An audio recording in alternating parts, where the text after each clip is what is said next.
Hello friends, good morning Odisha. आज सकाळ बहुत गुड़े गुरुत्वपूर्ण खबर आसी जो खबर गुड़ी को आपण मैंने जाना निहाती दरकार। तेबे आसतु जाने कौन से गुरुत्वपूर्ण खबर गुड़िक। तेबे ता पूर्व आपन को अनुरोध अटे जे जदि आपन को वीडियोटी भल लगे आपन लाइक करने सहित वीडियो को अधिक अधिक शेयर करेंगे। यह सहित यह लेटेस्ट खबर सबको जानापी आम चैनल को सब्सक्राइब करूँ। तेबे आसतु आरंभ करबा आज खबर अभियान। प्रथम बड़ खबरटी होछि सरकार कले बड़ घोषणा। एही योजना रे महिला को मिलिबो 5000 टंका। मोदी सरकार प्रधानमंत्री मातृ वंदना योजना नहीं आसिला बहुत बड़ अपडेट जहाँकि मिलवा जाउछि 5000 टंका। मोदी सरकार महिला मानकर उन्नति तथा विकास पई निरंतर उद्यम करुछंती। एही क्रम रे मोदी हिताधिकारी मानकु 3000 नुहे बरं मातृ वंदना योजना रे एबे दुईटी किस्ती रे 5000 टंका देबाकू निष्पत्ति नैछंती। आगरु एही योजना रे 3000 टंका मिलुथा बेले वर्तमान समय एहाकू परिवर्तन करा जाई 5000 टंका कराजियो बोली निष्पत्ति निया जायछि। जदि आपणकर द्वितीय थर झियो जन्म हेउछि तेबे अतिरिक्त आउ 1000 टंका मिलिबो बोली अपडेट देखिबाकू मिलिछि। गर्भवती महिला माने सेमानकर स्वास्थ्य प्रसव एवं खाद्य पाई एही अर्थ खर्च करि परिबे। या सहित आशा हिताधिकारी घर को जाई गर्भवती महिला मानकर विवरणी स्मार्टफोन रे ऑनलाइन द्वारा आवेदन करि परिबे। परवर्ती खबरटी हेउछि अनाथ को सहायतार हाथ बढ़ाइले सरकार। उच्चतर शिक्षा पाई अनाथ और किन्नर मानकू मिलिबो सहायता। एणिकी उच्चतर शिक्षा पाई अनाथ बाल्य विवाह समय उद्धार होइथवा बालिका एवं किन्नर शिशु मानकू सहायता मिलिबो। स्नातक और स्नातकोत्तर शिक्षा पाई सेमानकू गोपबंधु शिक्षा सहायता योजना रे शामिल करा जायछि। 2023-24 शिक्षा वर्षरू सेमानकू एही सुविधा मिलिबो। 2018-19 वर्षरू राज्य रे गोपबंधु शिक्षा सहायता योजना कार्यकारी हेउथबा बेले एथिरे असहाय और आर्थिक अनग्रसर वर्गर शिशु मानकू उच्च शिक्षा पाई सरकार आर्थिक सहायता जोगाई देउछंती। तेबे चलित शिक्षा वर्षर एही तालिका रे अनाथ शिशु बाल्य विवाह समय उद्धार हेउथवा बालिका एवं किन्नर शिशु मानकू एही तालिका रे सरकार शामिल करिसंती। सेमानकू स्नातक और स्नातकोत्तर शिक्षा पाई एही योजना रे आर्थिक सहायता जोगाई दियाजिबो। परवर्ती खबरटी हेउछि बढ़िबो पेंशन। झियो मानकू मिलिबो 25000 टंका।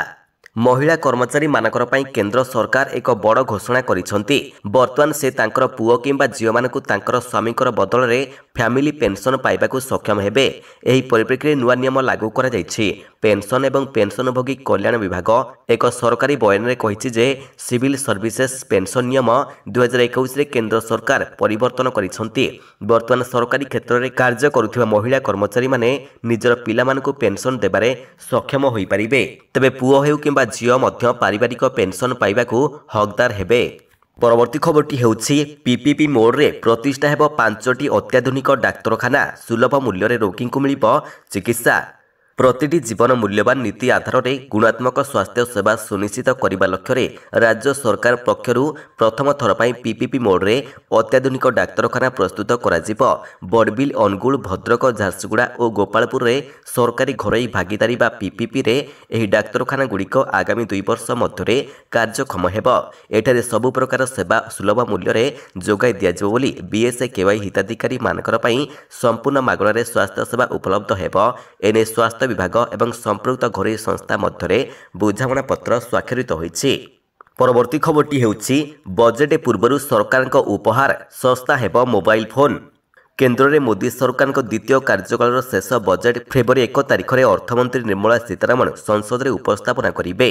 तबे सरकार आज मोबाइल फोन इंडस्ट्री को एक उपहार देइछंती। यह अधीन रे सरकार मोबाइल पार्ट्स रो आमदानी शुल्क ह्रास करिछंती।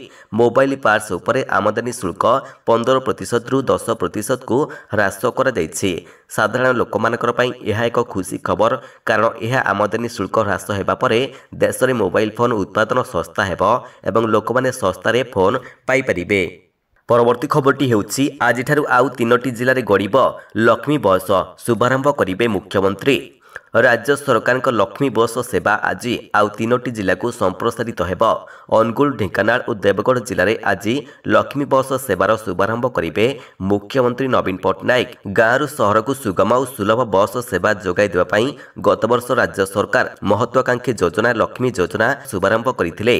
प्रथमे गत वर्ष मालकानगिरी जिले में गड़िता लक्ष्मी बस पर गजपति कलाहांडी रायगड़ा और नवरंगपुर ए बस सेवा आरंभ होइछि। तबे पंचायत रे विकास नुआ धारा आरंभ करिछि लक्ष्मी बस सेवा, जहाँकि ओडिशार विकास को आहुरी उज्जवल करिबो बोली राज्य सरकार कहिसंती। परवर्ती खबरटी हेउछि ज्ञानवापी मस्जिद मामलें आसिला बड़ निष्पत्ति। हिंदू पक्ष को मिलिला पूजा अनुमति। ଜ୍ଞାନବାପୀ ମସଜିଦ ମାମଲାରେ ଆସିଲା ବଡ଼ ନିଷ୍ପତ୍ତି। ହିନ୍ଦୁ ପକ୍ଷକୁ ପୂଜା ଅନୁମତି ମିଳିଛି। ଏଣିକି ହିନ୍ଦୁମାନେ ସେଠାରେ ପୂଜା କରିପାରିବେ। 7 ଦିନ ଭିତରେ ବ୍ୟବସ୍ଥା କରିବାକୁ ନିର୍ଦ୍ଦେଶ ରହିଛି। ବାରାଣାସୀର ଜ୍ଞାନବାପୀ ମସଜିଦ ସର୍ଭେ ନେଇ ଭାରତୀୟ ପ୍ରତ୍ନତତ୍ତ୍ୱ ସର୍ବେକ୍ଷଣ ସଂସ୍ଥା ବା ASIର ରିପୋର୍ଟ ସାର୍ବଜନୀନ ହେବା ପରେ ମସଜିଦ କମିଟି କହିଛି ଯେ ଏହା ଏକ ରିପୋର୍ଟ ନିଷ୍ପତ୍ତି ନୁହେଁ ବୋଲି କହିଥିଲେ। ହେଲେ ସେପଟେ ହିନ୍ଦୁ ପକ୍ଷର ଓକିଲମାନେ ଦାବି କରିଛନ୍ତି ଯେ ରିପୋର୍ଟରେ କୁହାଯାଇଛି ଯେ ମସଜିଦ ପରିସରରେ ପୂର୍ବରୁ ଏକ ମନ୍ଦିର ରହିଥିଲା। ଏହାର ଅବଶେଷ ପରେ ମସଜିଦ ନିର୍ମାଣ କରାଯାଇଛି। ତେବେ ସେହି ଆଧାରରେ ହିନ୍ଦୁ ପକ୍ଷକୁ ପୂଜା ଅନୁମତି ମିଳିଛି। ପରବର୍ତ୍ତୀ ଖବରଟି ହେଉଛି ବଦଳିବ ଯୁକ୍ତ 2 ସିଲାବସ। ଆଞ୍ଚଳିକ ଭାଷାରେ ଶିକ୍ଷାଦାନକୁ ଦିଆଯିବ ପ୍ରାଥମିକତା, ହଟିବ ଅନାବଶ୍ୟକ ପାଠ୍ୟକ୍ରମ। ଯୁକ୍ତ 2 ଛାତ୍ରଛାତ୍ରୀମାନଙ୍କୁ ଆଞ୍ଚଳିକ ଭାଷାରେ ଶିକ୍ଷାଦାନ କରିବାକୁ ପ୍ରାଥମିକତା ଦିଆଯିବ। ପିଲାଙ୍କର ବ୍ୟାଗ ହାଲୁକା କରିବା ପାଇଁ ଅନାବଶ୍ୟକ ପାଠ୍ୟକ୍ରମକୁ ବାଦ ଦିଆଯିବ। ଏହା ସହିତ ଜାତୀୟ ସ୍ତରରେ ଓଡ଼ିଆ ଛାତ୍ରଛାତ୍ରୀମାନଙ୍କୁ ସକ୍ଷମ କରିବା ପାଇଁ ଅତ୍ୟାଧୁନିକ ବିଷୟବସ୍ତୁକୁ ସାମିଲ କରାଯିବ। ଆସନ୍ତା ଶିକ୍ଷାବର୍ଷରୁ ପରିବର୍ତ୍ତିତ ପାଠ୍ୟକ୍ରମ ଲାଗୁ କରିବା ପାଇଁ ବିଦ୍ୟାଳୟ ଓ ଗଣଶିକ୍ଷା ବିଭାଗ ପକ୍ଷରୁ ପ୍ରକ୍ରିୟା ଆରମ୍ଭ କରିଛି। ଗତ 22 ତାରିଖରୁ 25 ତାରିଖ ପର୍ଯ୍ୟନ୍ତ ପାନ୍ଥ ନିବାସଠାରେ ଏନେଇ ବିଭିନ୍ନ ବିଷୟର ବିଶ୍ୱବିଦ୍ୟାଳୟ ସ୍ତରୀୟ ବିଶେଷଜ୍ଞମାନଙ୍କୁ ନେଇ ଉଚ୍ଚ ମାଧ୍ୟମିକ ଶିକ୍ଷା ପରିଷଦ ପକ୍ଷରୁ ଏକ ବୈଠକ ଅନୁଷ୍ଠିତ ହୋଇଯାଇଛି। ପରବର୍ତ୍ତୀ ଖବରଟି ହେଉଛି ଗିନିଜ୍ ବୁକ୍ରେ ସ୍ଥାନ ପାଇବ ଓଡ଼ିଶା। ଫେସବୁକ୍ରେ ସାହିତ୍ୟ ସୃଜନୀ ଅପଲୋଡ୍ କରିବେ ଲକ୍ଷେ ଛାତ୍ରଛାତ୍ରୀ। ଫେବୃଆରୀ 3 ତାରିଖରୁ 5 ତାରିଖ ମଧ୍ୟରେ ବିଶ୍ୱ ଓଡ଼ିଆ ଭାଷା ସମ୍ମିଳନୀ ଅନୁଷ୍ଠିତ ହେବାକୁ ଯାଉଛି। ତାହାକୁ ନଜରରେ ରଖି ବିଦ୍ୟାଳୟ ଗଣଶିକ୍ଷା ବିଭାଗ ପକ୍ଷରୁ ରାଜ୍ୟର ସମସ୍ତ ପ୍ରାଥମିକ ଓ ଉଚ୍ଚ ପ୍ରାଥମିକ ବିଦ୍ୟାଳୟରେ 3 ଦିନିଆ ବିଦ୍ୟାଳୟ ସ୍ତରୀୟ ଉତ୍ସବ ମାଧ୍ୟମରେ ଓଡ଼ିଆ ଭାଷା ଓ ସଂସ୍କୃତିର ପ୍ରଚାର ପ୍ରସାର କରିବାକୁ ଲକ୍ଷ୍ୟ ରଖାଯାଇଛି। ତେବେ ଛାତ୍ରଛାତ୍ରୀମାନଙ୍କର ମଧ୍ୟରେ ସ୍ଥାନୀୟ ଭାଷା ପ୍ରତି ସକାରାତ୍ମକ ମନୋଭାବ ଜାଗ୍ରତ କରିବାକୁ ପ୍ରତି ବିଦ୍ୟାଳୟରେ ଏହି ଦିନିକିଆ କାର୍ଯ୍ୟକ୍ରମ ଆୟୋଜନ କରାଯିବ, ଯାହାକି ସେମାନଙ୍କର ସ୍ଥାନୀୟ ସଂସ୍କୃତି ଓ ପରମ୍ପରାକୁ ପ୍ରୋତ୍ସାହିତ କରିବ। ତେବେ ବିଦ୍ୟାଳୟ ସ୍ତରୀୟ ଉତ୍ସବ ପୂର୍ବରୁ ଆସନ୍ତା 2 ତାରିଖରେ ଗିନିଜ୍ ବୁକ୍ ଅଫ୍ ରେକର୍ଡରେ ଓଡ଼ିଶାକୁ ସ୍ଥାନିତ କରିବାକୁ ଗଣଶିକ୍ଷା ବିଭାଗ ପକ୍ଷରୁ ପ୍ରକ୍ରିୟା ଆରମ୍ଭ ହୋଇଛି। ପରବର୍ତ୍ତୀ ଖବରଟି ହେଉଛି ଆହୁରି 5 ବର୍ଷ ମିଳିବ ମାଗଣା ରାସନ, କହିଲେ ରାଷ୍ଟ୍ରପତି। ମିଳିତ ଅଧିବେଶନକୁ ନୂଆ ସଂସଦ ଭବନରେ ପ୍ରଥମ ଥର ଲାଗି ସମ୍ବୋଧିତ କଲେ ରାଷ୍ଟ୍ରପତି ଦ୍ରୌପଦୀ ମୁର୍ମୁ। ଦେଶର ବ୍ୟାଙ୍କିଂ ସୁବିଧାକୁ ନେଇ ରାଷ୍ଟ୍ରପତି କହିଛନ୍ତି ଯେ ଆର୍ଥିକ ବ୍ୟବସ୍ଥାର ସୁଧାର ଆଣିବାରେ ଆମେ ସାକ୍ଷୀ ହୋଇଛନ୍ତି। ଆମ ଦେଶର ବ୍ୟାଙ୍କିଂ ସିଷ୍ଟମ ବିଶ୍ୱର 1 ନମ୍ବର। ମେକ୍ ଇନ୍ ଇଣ୍ଡିଆ, ଆତ୍ମନିର୍ଭର ଭାରତ ଆମର ଶକ୍ତି ସାଜିଛି। ଦେଶର ଏୟାରପୋର୍ଟ ସଂଖ୍ୟା 149ରେ ପହଞ୍ଚିଛି। ବନ୍ଦର ସଂଖ୍ୟା ବି ବୃଦ୍ଧି ପାଇଛି।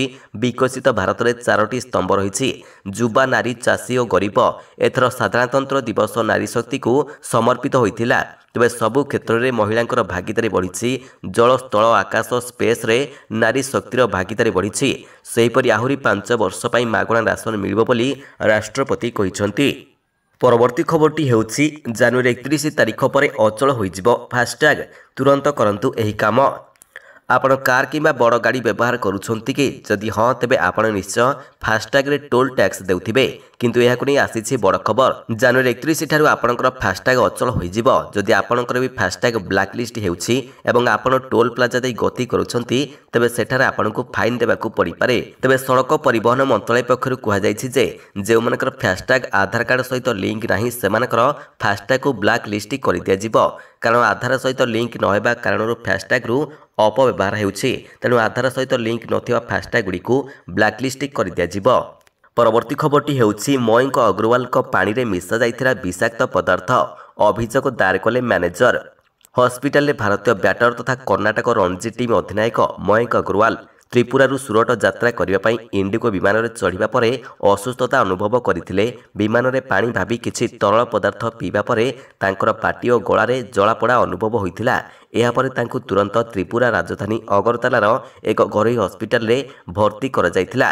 ତେବେ ବର୍ତ୍ତମାନ ମୟଙ୍କ ଅଗ୍ରୱାଲଙ୍କ ସ୍ୱାସ୍ଥ୍ୟ ଅବସ୍ଥା ସ୍ଥିର ରହିଥିବା ହସ୍ପିଟାଲ ପକ୍ଷରୁ କୁହାଯାଇଛି। ପରବର୍ତ୍ତୀ ଖବରଟି ହେଉଛି ଓଲା ଆରମ୍ଭ କଲା ଇ-ବାଇକ୍ ସର୍ଭିସ୍। ମାତ୍ର 25 ଟଙ୍କାରେ କରିପାରିବେ 25 କିଲୋମିଟର ଯାତ୍ରା। ଲୋକମାନଙ୍କର ପାଇଁ ନୂଆ ସେବା ଆଣିଲା ଓଲା। ଏବେ ଆପଣଙ୍କର ଯାତ୍ରା ଆହୁରି ସୁଗମ ହେବ। ବର୍ତ୍ତମାନ ଆପଣ 5 କିଲୋମିଟର ଯାତ୍ରା ପାଇଁ ଦେବେ ମାତ୍ର 25 ଟଙ୍କା। ହଁ ଆଜ୍ଞା, ଏମିତି ଖୁସି ଖବର ଦେଇଛି ଓଲା। ଓଲା, ଉବର ଏବଂ ରାପିଡୋ ଭଳି ଆପ୍ସ ଲୋକମାନଙ୍କୁ ଗୋଟିଏ ଜାଗାରୁ ନେଇ ଅନ୍ୟ ଜାଗାକୁ ପହଞ୍ଚାଇବା ସହଜ କରିଦେଇଛି। ତେବେ ଲୋକମାନଙ୍କର ଡିମାଣ୍ଡକୁ ଦେଖି ଏହିସବୁ ଆପ୍ସ ନୂଆ ନୂଆ ଫିଚର୍ସ ଲଞ୍ଚ କରିଛନ୍ତି। ଯେମିତିକି ନିକଟରେ ବାଇକର କନସେପ୍ଟ ଲଞ୍ଚ କରାଯାଇଥିଲା, ଯେଉଁଥିରେ କମ୍ ଟଙ୍କାରେ ବାଇକ୍ ରାଇଡ୍ ବୁକ୍ କରି ଆପଣ ଯା ଆସ କରିପାରୁଛନ୍ତି। तेबे एबे आउ एक खास सर्विस लोक मैंने यही आप्स माध्यम पाइबाकू जाउछंती। ओला निजर इलेक्ट्रिक बाइक सर्विस को लॉन्च करिछि। बेंगालुरु रे निजर पायलट प्रोग्राम सफल हेबा परे कंपनी निजर इलेक्ट्रिक बाइक सेवा दिल्ली और हैदराबाद रे आरंभ कर देछि। तबे यही लाटेस्ट खबर सबको आपण जानिबा पई आमर चैनल को सब्सक्राइब करबा सहित वीडियो को अधिक शेयर करंतु। धन्यवाद।